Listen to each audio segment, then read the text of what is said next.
thank you very much for indulging a little quick break there.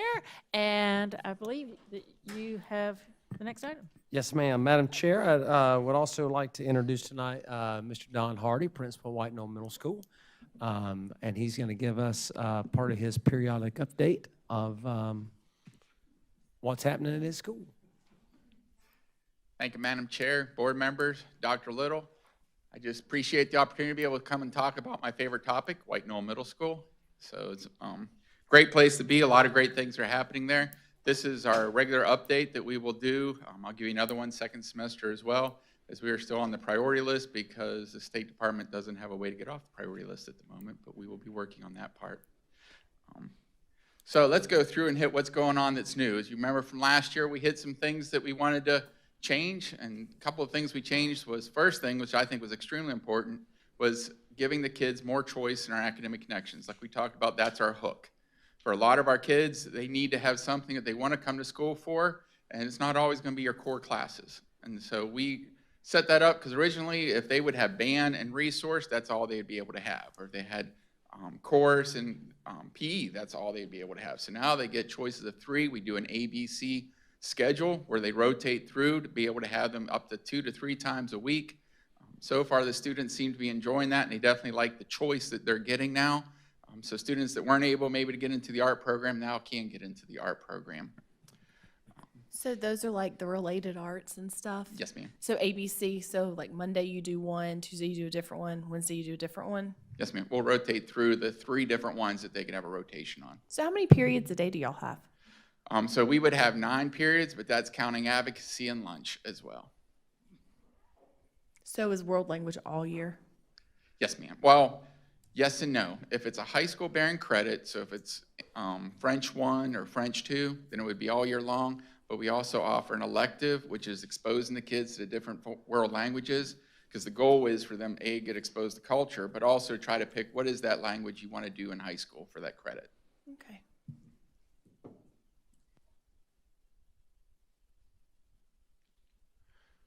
We are an ABC school, so arts and basic curriculum. We got renewed with that certification last year. We went through that program. Every grade level has a cart that has different arts activities for the kids to be able to use. The arts teachers, the nice thing is because we are on this rotation schedule, the related arts teachers now every week they're going to have time during each grade level's planning to be able to work with those teachers to be able to incorporate some arts in the curriculum, which was not always the case whenever we were on the regular schedule. Regular schedule, they might only have planning during 7th grade or during the 8th grade. Now they all have planning during one of those grade levels during that week to be able to partner with them. We do have 2 part-time math and ELA interventionists. What I mean by part-time is they teach half the day and then they do interventionists the other half. However, the difference with the interventionists from before is they are now helping the teachers to be interventionists in the classroom. We're doing the embedded response to intervention model, where we're training teachers how to work with the workshop model, which is going to involve teachers teaching a short lesson, and then they would focus on the kids that are struggling the most all the way up through so we can help them to get where they need to be. So another part we did was signage, because we are part of the AVID, which I'll talk a little bit later, which is going to focus on kids making goals for colleges. And so one of the things AVID preaches is get college posted everywhere. So all of the staff members, any college that they got a degree from, they were able to put up on, they put it basically above their door. So that students would be able to come in, see what college that the different staff members graduated from. We did try to avoid getting Clemson pennants, but our staff made us get those. In addition to the school, we did positive quotes throughout. So as you guys have heard about earlier, TikTok challenges, bathrooms and all that, we have done positive quotes throughout the bathrooms and on the hallway just to encourage the students as well, and what they need to focus on with that piece. One of the things we talk about with the students is we got a choice to make our school positive or negative. We decide what it's going to be every day. In addition, if you've been following our Twitter or Facebook, we have started a positive referral system. And so just like you have your discipline referral system, we also have a positive referral system. Students can nominate students, students can nominate teachers, teachers can nominate teachers, and teachers can nominate students. And they focus on our 7 Mindsets, which is the social behavior program that we are using in our advocacy that goes through the different pieces that they're focused on during the year. And so students have really enjoyed this. I think it's funny, whenever we take the pictures, I will get emails from parents going, in case you haven't noticed, you haven't posted those pictures yet, we need to get those up ASAP. But the students extremely enjoy it. I must admit, I have a little bit of fun with it. I bring the kids in and say, I heard that you got written up by so-and-so today. And of course, they get really nervous going, I didn't do it. And sometimes you even get kids that go, well, I did this and this. And we're like, no, stop. But we end up getting to say the positive, and it's awesome whenever you just see this relaxation of, wow, this is something positive to come up here for. And of course, we clap for that piece, and I tell them to take it home and tell their parents that they got written up, and then see how the parents respond to that piece. So at the moment, our positive referrals currently outnumber our regular discipline referrals, which is our goal to keep that above that. It is amazing how much it is taken off. Right now, the students get pins, which I didn't wear my lanyard in, sorry. They get pins that they put on their lanyards, and then we're developing different rewards as they get more and more of these collections of the positive referrals as well. And Principal Hardy, how have you linked that? Because I know we do behavioral assessments with your, semester end grade assessments. How have you linked those two together? As far as the behavior, well, at the moment, of course, we just started doing them, so we haven't really gotten to compare them yet to behavior and what we're doing with that piece. I will tell you that you see more and more, like I get students emailing me more, telling me, hey, could you block this website because kids are going to do things they shouldn't be doing, which I think is awesome. And we even have a form where they fill it out to let us know whenever things are occurring that we need to take care of, but they don't want their names to be associated with it. And again, that has really taken off, and I associate a lot of that with that positive referral system because they know they're being encouraged with it as well. And I think the parents like it because, the comment that a lot of times you'll hear parents say is, I always hear whenever things are going bad at the school, when everything's going good. And so it's great whenever you get kids in there, and I've had it happen many times where I know a kid had just got themselves in trouble the other day, and they were coming in for a positive referral. And the interesting thing is they always think they're coming in to talk about that referral, and you're like, no, this is something different. You did well. And just to hear that positive piece means a lot for them. Of course, this is all about the data, and with SC Ready ELA, our goal was, in 2017-18, start off with 33.2%. Our goal was to try to grow 2 percentage points per year. Of course, state testing did not occur in 2019-2020. We did get testing. Percentage for students did drop to 31%. I will tell you statewide, it dropped as well. And so we did have a drop on that piece, but we kind of anticipated some of that happening across the state period, as you guys have seen.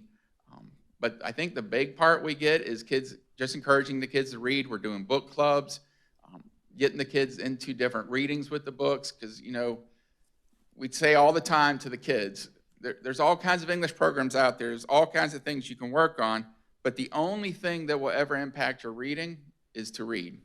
The only thing that will ever impact your writing is to write.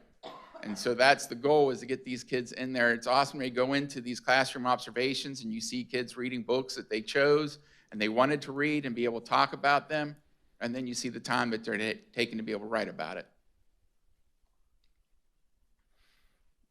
So math was an area of concern across the board. And I do believe math, the reason why math probably struggled more this year than what ELA did is math is so much based on confidence.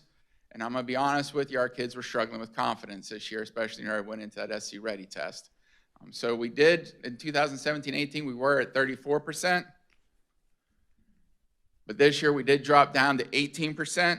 I will tell you that the drop across the state was right around that 17% to 8% to 9% drop on that piece. We do know that we need to make a exerted effort into the math piece, and part of the math piece is focusing on that workshop model we talked about before, where we're really heavy in trying to get those basic skills back up. We're telling teachers, don't don't necessarily worry about what was lost last year. Let's focus on what needs to be done this year to get those pieces together. Because math is one of those skills where, I tell kids all the time, what you learn in 7th grade is everything you're going to need to know for 8th grade. And what you're learning in 8th grade is what you're going to need to know for 9th grade. And so we are prioritizing those standards so we get a concerted effort of some really focused standards on what we want for those kids to be successful. Just clarifying, that 18% is of 6th through 8th grade. Yes, ma'am. Last year, 18% of all the students, that's Lula, that's face-to-face, that's everyone that's a White Knoll Middle School student, 18% were proficient. Yes, ma'am. That would be exceeds or met. Okay. I have a question as well, if you can go back to that slide. So the goal for this school year is 43%, and it was 18% last school year. What happens if you don't meet the 43%? That would be part with the State Department. I will say, as long as we're out of that 10%, we get out of the priority schools. So the bottom 10% of the schools in the state is what we need to get out of. Our goal was to try to meet the state average. Of course, that state average back 3 years ago was much higher. This year, I believe the state average was 37.3%. So the state average actually dropped quite a bit on that piece. But our goal is to try to get to the state average or exceeds. Okay, so if you don't meet this 43%, you're saying the State Department doesn't necessarily hold you to that goal? No, it's our goal. The goal is to get out of the bottom 10%. Right. That's priority period. Of course, anytime we set goals, we want to hit state average or above. And so that's where we're setting that goal on that piece. Okay, I just didn't know if there was someone holding you accountable to that number. But you just want to come out of the bottom 10%. I get what you're saying. Yeah, Dr. Little keeps me pretty accountable on that piece too. But our goal is to grow with that part. And as we've said many times, especially this year, it's not just about the state tests. We have a lot of kids that are really, really struggling, so we have put a lot of time in the social emotional as well, taken a lot of effort just to be able to meet with the different people. We do have a mental health counselor that's, I think we are working him a lot. I know he's worn out a lot with that piece, but getting the parents in there, helping them out with that piece as well, because kids can't succeed if they don't believe. And so that's the part that we're working on as well. It's not just about the academics, it's also about the social emotional this year. Thank you. All right, and that's kind of what I was referring to, and you'll hear this more and more often, it's COVID recovery. So how do we get out of the COVID piece that we got put into because of a lot of the quarantining and students not being in school, anxiety that's high because of a lot of the different things going on. We did start the AVID program. At this moment, we got about 69 students for the current year that's in the AVID program. And that went up from 5 students the year before. And so we were able to take a position and create an elective where the kids get to rotate through. It's really neat with the AVID program. The kids interview for this. And so if you've never been a part of that, the kids actually put their name in that they would like to be part of the AVID program. They then interview. They have to get references from their teachers, but then they interview in front of other staff members to be able to be part of the program. And it is a thing of honor and pride for the kids to be in that AVID program.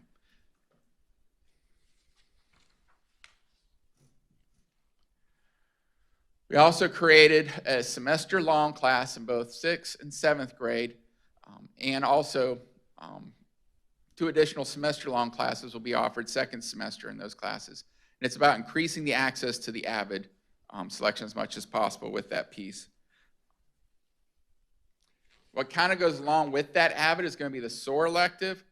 And what we did with the SOAR elective is we took kids that were not doing well in their core classes, and we said we need to get their focus changed. Because again, it's not just about academics, it's about believing. So in this program, what they focus on is being able to be more organized, but also trying to find what interests you. If you could be anything you want to be in 6 to 7 years, what would it be? Forget about any kind of hindrance you think might hold you back. What would it be? And then starting to shoot some goals for how do you get there. Let's set some different things that we can do to be able to get there. And then they do some research in some of that project area. So as you can imagine, middle school, everyone wants to be an NBA player, NFL player. And so they do some research. What's it going to take to be able to get there?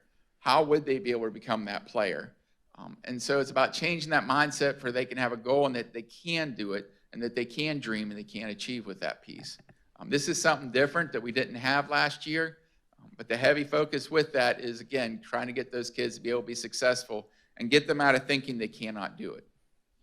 And so they'll choose to do that as one of their ABC classes? Yes, that they ma'am. rotate? And do they, because you said do not do well, so like they didn't pass their core classes or like a D or below? Yeah, I try to be careful because the kids in that class, I don't want to single them out, but those are kids just not doing well. Yes, And that do would. they get to choose whether they take SOAR or are they required to take SOAR?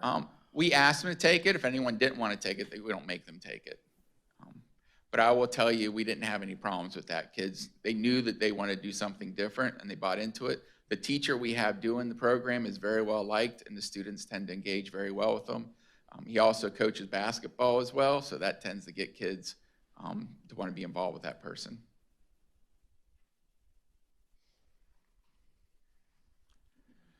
So obviously you got to know what's going on in the classroom if you're going to create change. So teacher leaders and administrators complete weekly walkthroughs. We do Google form on that piece. The teachers get the immediate feedback on that. We are focusing on workshop and a 4.0 rubric, which is from the State Department. And that's about giving them feedback that the teachers will have.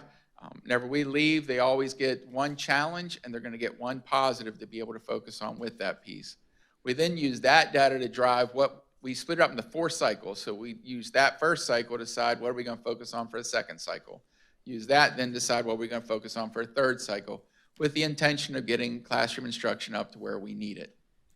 So like we talked about workshop model, the teachers have to constantly be using assessment, STAR 360 data, but also their formative data. What are you using on an everyday basis to decide what you're going to do in that classroom?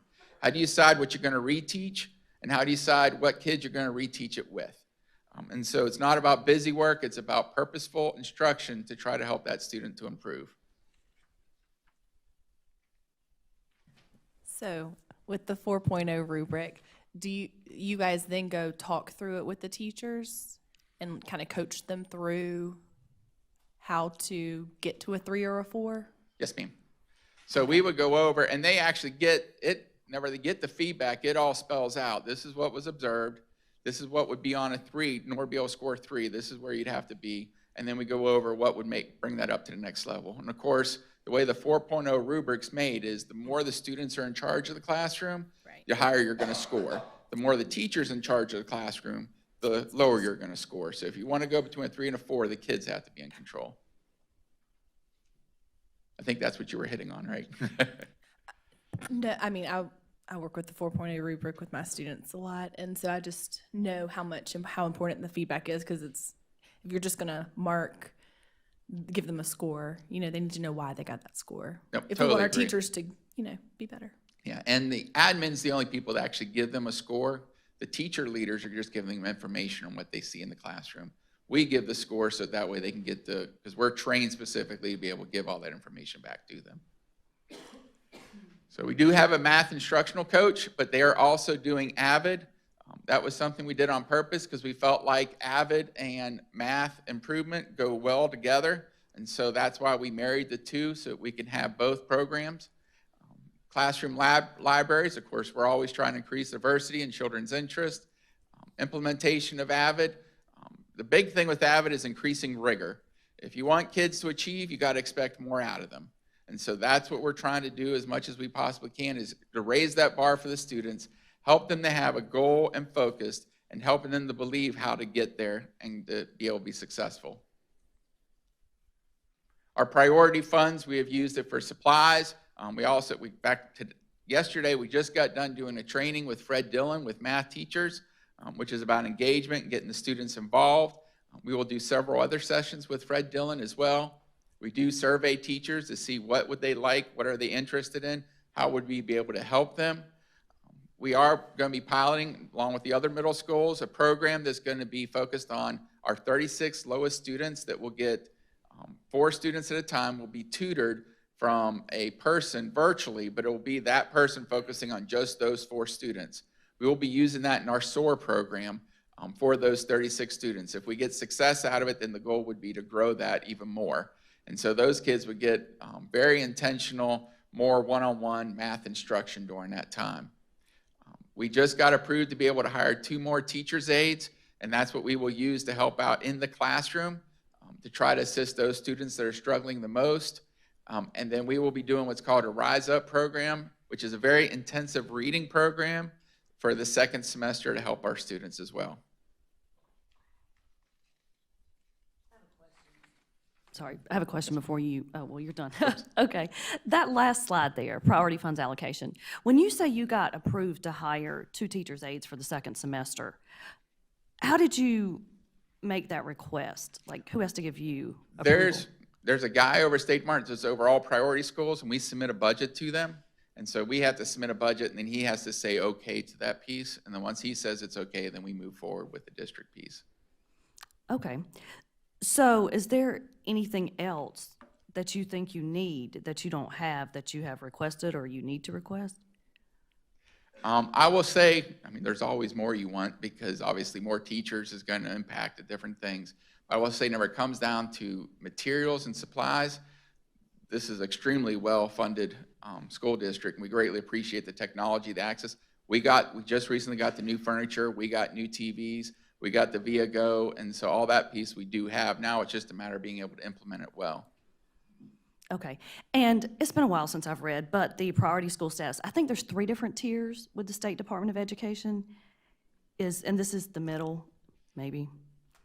Either way, I'm just curious, is there a certain amount of time that you can stay in that tier until the State Department says, okay, you've been here X number of years, you know, we're moving you out of here, you have to do something, or we're taking some other kind of action? You automatically get it for 3 years. Because they didn't have any state testing that 1 year, that's why they extended it on to this year as well. We were told that because of a shortage of staff at the State Department, they might not be evaluating who comes off that list for a little while, and so we might end up being on that list because of it. At this point, though, we have gone long enough where we're not in the bottom 10% in the state that we would be able to get off of it, although I don't mind getting the money. Would like to get off the list, but I don't mind the money. Okay. Thank you so much. Thank you. Thanks for all your work. We appreciate all you're doing. Thank you.